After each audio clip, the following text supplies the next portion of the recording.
Hello and Assalamu alaikum. Today I am quickly reviewing coordinate geometry. Like there are topics, 7 topics which are normally being discussed. The very first one is Cartesian coordinate representation. The next one is length of a line, or we can say distance between 2 points. The next one is midpoint coordinates, how we can find midpoint. And similarly, if midpoint is given, how you can find the other coordinates. So the next one is gradient of a straight line, and fifth one is equation of straight line. Sixth one is equation of parallel line, and the last one is equation of perpendicular line. We will discuss quickly in this video. The very first topic we have seen, that is Cartesian coordinate representation. Basically, Cartesian coordinate is basically you can say x and y coordinates are being represented. These are perpendicular to each other, and the values of x are increasing if we move rightwards, and the vertical axis is known as y-axis. If we move upwards, the values of y are increasing. If we move downwards, the values of y are decreasing.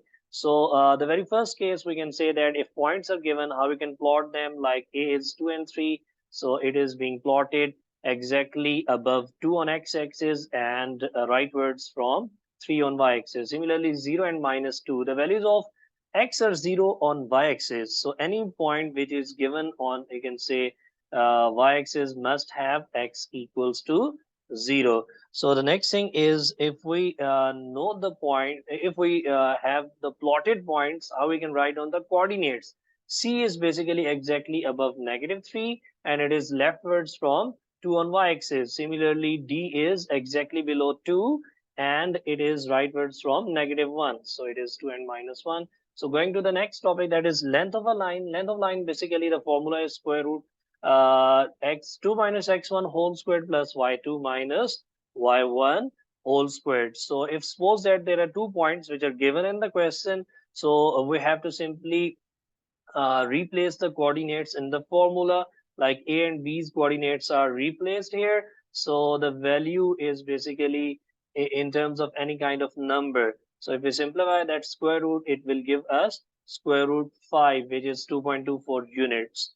So this is basically distance between 2 points thing. The next thing is midpoint coordinates. So the formula for the midpoint coordinates is basically x-axis basically averages, comma y-axis averages. Means if 2 points are given, we have to take the averages of both of the coordinates. So if we can say a and b are points, we have to find the coordinates. So suppose that a is taken as the very first point and b is taken as the second point. So the midpoint of these 2 points which are plotted in the grid is basically 2 and 2. So the next is basically point midpoint is given for line AC. We have to find the coordinates from point C. If A is -2 and -1, B is 0 and 1, and C is x and y. So B is basically the midpoint of AC. So in this case, we have to apply the same formula, but actually the midpoints are given. So 0 is the x coordinate for the midpoint. We have to take it equals to -2 plus x whole divided by 2, then cross multiply. Then we will be having answer for x, that is equals to 2. Similarly, for y, we have to write down 1, because the y coordinate for b, that is the midpoint, is 1, which is equals to -1 plus y whole divided by 2. If we cross multiply, the values for y is 3. So C is basically 2 and 3. So the next concept is gradient of a straight line. Gradient is basically rise over run, or we can say in terms of x and y, that is y2 minus y1 whole divided by x2 minus x1. These 2 points are given on the grid A and B. So we have to find the, you can say, gradient through the formula, or we can say rise over run, which is 2. Means if we say rise over run, we can clearly see that there is a rise of 2 from shifting from A to B, and the run is basically on x-axis. There is a change of 1. So 2 by 1 is 2. So the very next thing is gradient of a horizontal line, because there is no change in y-axis. This means that y2 minus y1, which is the rise, which is 0, so gradient is 0. What about vertical line? For the vertical line, the gradient is undefined, because there is no change in x-axis. Means no run. So if there is any rise which is divided by 0 will give us undefined. We cannot solve through you can say mathematics. So the next one is equation of a straight line. The standard form of equation of straight line is y equals to mx plus c. M is basically the gradient and c is basically the y-intercept. Y-intercept basically is the point at which the graph cuts the y-axis. So suppose that 2 points are given. We have to find the gradient first, and then we have to find the y-intercept. Y-intercept for this case is 0 because line is exactly passing through the origin. So y equals to x means gradient is 1. We can take any of the points on that line. So we have taken as 1, 1 or 3, 3. So if the line is already plotted, we can take any of the points on that line. So we can find the gradient through it. So the next concept is basically equation of line, and we have to represent y equals to mx plus c, the same thing, but in this case the line is not passing from the origin, so we have to find the values of c separately. So the c value is 1.75 and gradient is 5 over 4. 5 by 4 is basically 1.25, so y equals to 1.25x plus 1.75. This is the representation in terms of y equals to mx plus c.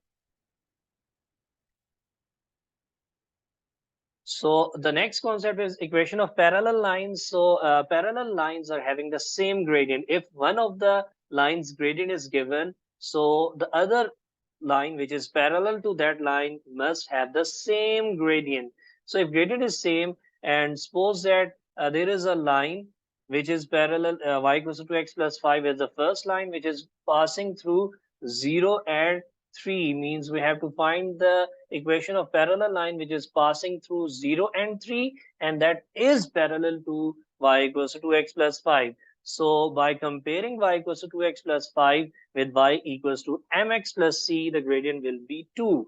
So if gradient is 2, what about c? C we have to find like 0 is basically the x coordinate which is 0. So 3 will be the value of c because c is a y-intercept. So y-intercept means that if the values of x are 0 for a specific point, the other value for the y will be the y-intercept. So if c is 3, so we can write down y equals to 2x plus 3 is the equation which is parallel to y equals to 2x plus 5. So next thing, the very last thing, that is perpendicular line, equation of perpendicular line. So equation of perpendicular line must be having, you can say, if there are two lines that are perpendicular to each other, the gradient, the product of the gradient must be -1. Or we can say if one of the lines gradient is given, the other must be negative with the reciprocal. So we can say if the line, the equation of line that is perpendicular to y equals to -3x plus 5 and passing through 0 and -7. In this case, you can say the y-intercept is also given. In some cases, if y-intercept is, you can say, not given, we have to do some other way. So follow my videos I have done in the other videos. I will provide the link in the description as well. So if the gradient of that line y equals to -3x plus 5 is -3, so we have to multiply a gradient for this line is -3. So for the perpendicular line, gradient must be negative with the reciprocal. So 3's reciprocal is 1 over 3, and multiplied with negative becomes 1 over 3. So what about the y-intercept? That is -7. So equation must be y equals to 1 over 3x minus 7. This is all from today's video. Kindly subscribe my channel if you haven't, and kindly share my videos as well for having further videos. So thanks for watching.